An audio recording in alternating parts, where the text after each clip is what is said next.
Hello everyone, and welcome to this video where we are continuing work on the Alta Locomotive. Now the last video was a lot of fun. We ended up making a completed master system with the ability to control another locomotive, but if you recall, that system only talked to one locomotive, either in front or behind, or both. So it would have a maximum of 3, but really you'd have to be driving or operating the middle one and having someone plugged in to the front and someone plugged in to the rear. So what we'll see here is in this microcontroller right now, we are feeding our front and rear couplers based on the information that we're sending as the master locomotive. So this is the system that is talking to our couplers. This is the system that the master locomotive sends out, so whether it's on, whether it's throttled up, braking, all that good stuff. But what this system doesn't do is pass through a composite channel if that locomotive is not the master locomotive. So we're going to add that here. But before we do that, I just want to show you the work that we've done. So since the last video, I did a little retrofit here. There was some talks of there having to be a washroom. So here's our little pocket washroom, and now I kind of rejigged the seating so you can sit here and have this kind of a view. Alternatively, I prefer this seat. You look into the kitchen rather than looking into the washroom. So now we kind of have a tad of realism. If you know my builds, if you're familiar, I usually don't put washrooms furnished, just leave it to your imagination. But there is a bunk room, and yes, the engine would be very loud, but at the same time, if you follow Alta creations and Alta in general, they kind of tend to err on the side of luxurious and opulence, so you can imagine this room would be very soundproofed. So moving on to the other parts, of course we have this systems that we added. We have the master locomotive system, the little lights, that's all good. Now in here, this still has to get rejigged, but for now we see that we have our systems and the generator mode, which could actually control the throttle of the system, so you can actually end up powering up and down the generator regardless of if the engine's on or the ignition's on, meaning ignition is the drive ignition. You can turn it on as an auxiliary generator. And making our way down here is the maintenance room. So I made it smaller. It's going to have a little workbench here. It has a nice window, and you can actually open up the service bay to the wheels. And if you are so inclined, you can even jump down there and maintain the wheels. Now, not recommended as the train is moving, but if you want, you could.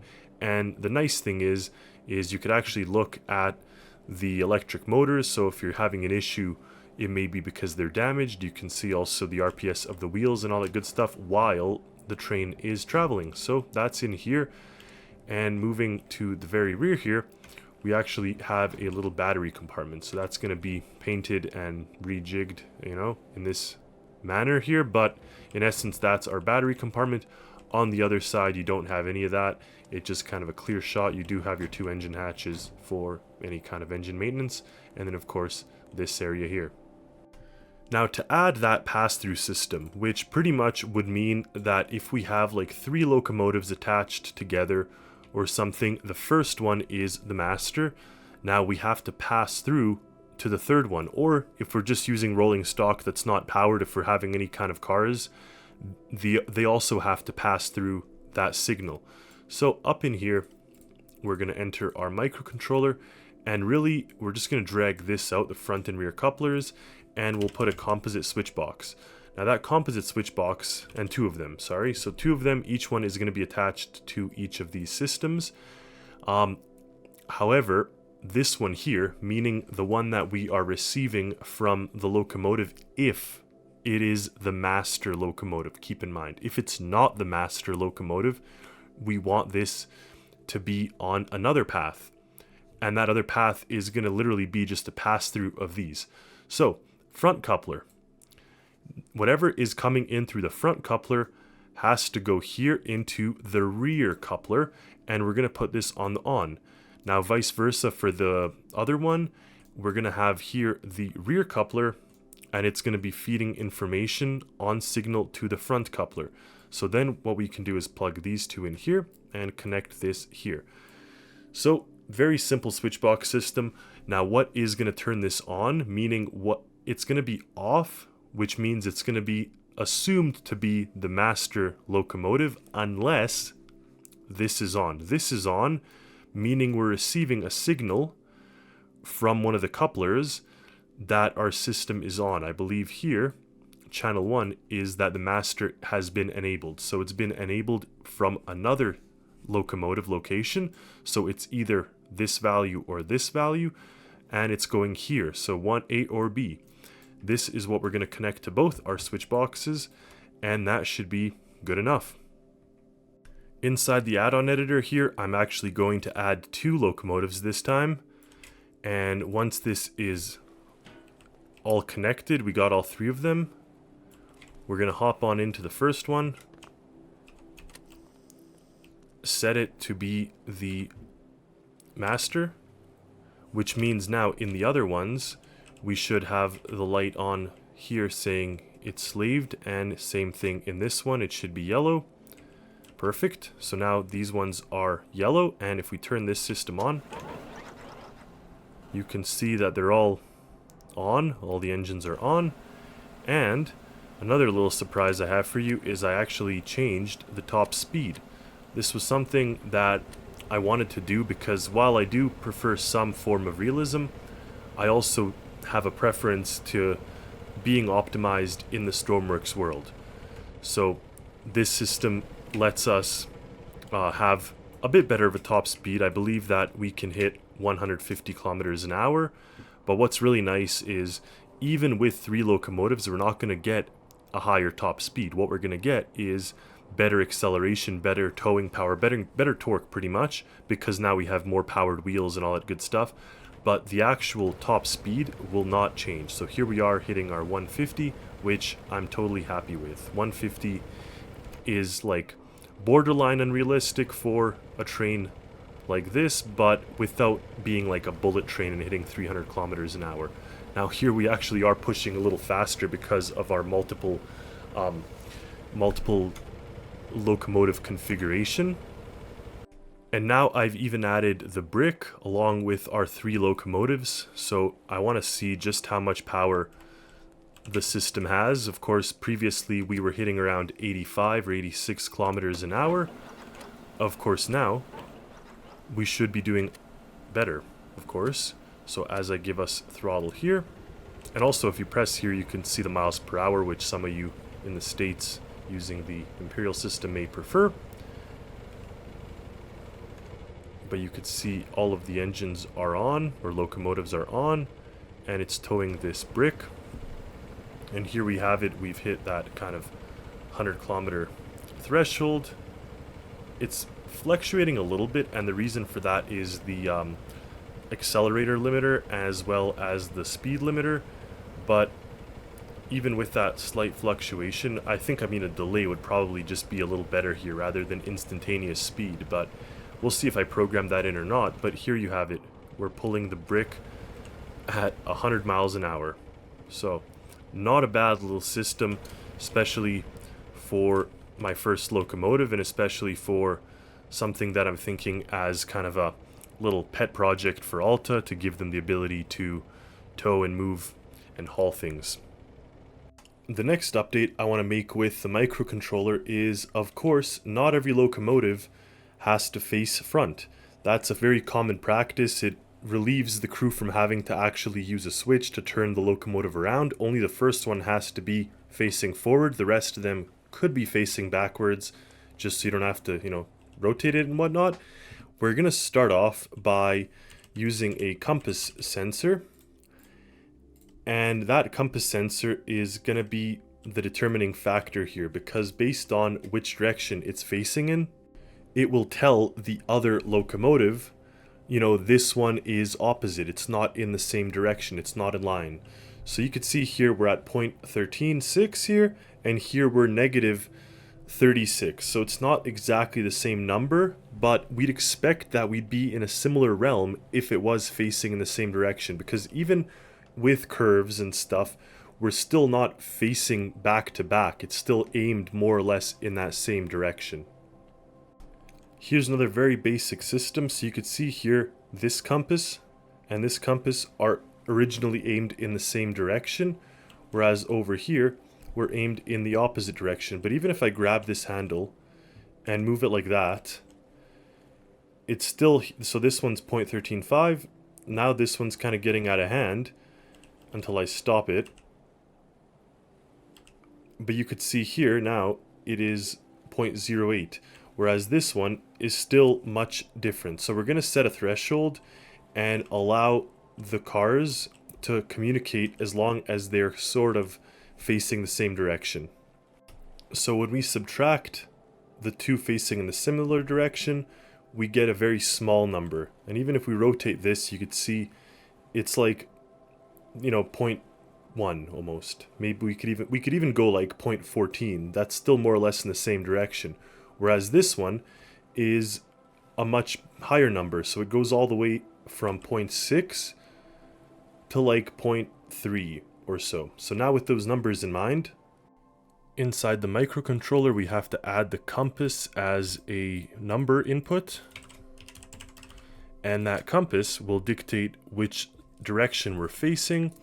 Now the compass node should appear somewhere here if I find it. All right, dead center. We're going to drag it out, and we have to use this value to communicate with the master locomotive. And based on the direction and the communication is the direction that we're going to assign its motors. We'll have to also add another channel, which will be channel 3 for the compass. And that's sort of what we're going to be communicating. And that can come from here. I started from the receiving end. So if we are receiving composite signal 3 from either the front or rear, we are going to add them. Of course, it's only going to be coming from one or the other, so the adding does nothing. It goes into here. Obviously, if the locomotive in question is the lead, then this goes to 0, and vice versa. This 0, 0, everything is just 0. But if we are not in the lead, meaning if we're not the primary or master locomotive, then it goes through the off. It will actually subtract these values, put it into this threshold gate, and then this XOR function, which will pretty much turn on reverse. So it'll make reverse be kind of how this locomotive operates. And then, of course, if you put your primary locomotive in reverse, then the actual switched or inverted locomotive will be put into forward gear, and you end up with a whole system that works. Now that is on the receiving end of things. On the other end of things is if we are in the master locomotive, in this case, what you want is the signal of your compass, meaning the master locomotive compass, to be sent out and sent into the world for the others to receive. So in this case here, it goes into input 3 and can be read by other locomotives using this method. This is the moment of truth. We have another locomotive back here facing the other direction, and as we ease off the brakes and apply the forward throttle, hopefully we get both of them moving in this direction. They're not fighting or arguing. So in that case, it seems that it's working. Of course, if it was actually trying to go in the opposite direction, it would be pushing us away. Now this is interesting. We're getting some sparks from the system, so I have to diagnose what on earth is going on over there. Is it losing grip, or is it... Let's take a look in this. That's why we have this. Wheel slip is true. Alright. So in this case, what's our motor giving us? The motor is doing exactly what we wanted it to, but this is registering as true because it is in negative RPS, so that very well could be the issue here. Actually, no, it was saying that the brakes were fully locked up and engaged, and that's why we were giving it a slip. What we had was 1 on the brakes. So that means our brake system was fully on, and the other locomotive was dragging it along pretty much. So I have to do some digging to see what on earth could be going on there. But what we know is that the brake microcontroller, now it could be coming from the slip controller, or it could be coming from something else, but regardless, it was on. It seemed to have been an issue with the microcontroller, and now that that's all settled, we are getting negative throttle on this motor, and you could see here the brakes are not activated, we're not slipping, and we're getting our nice, good, happy top speed here. So it seems to be in working order now, which is really nice to see finally.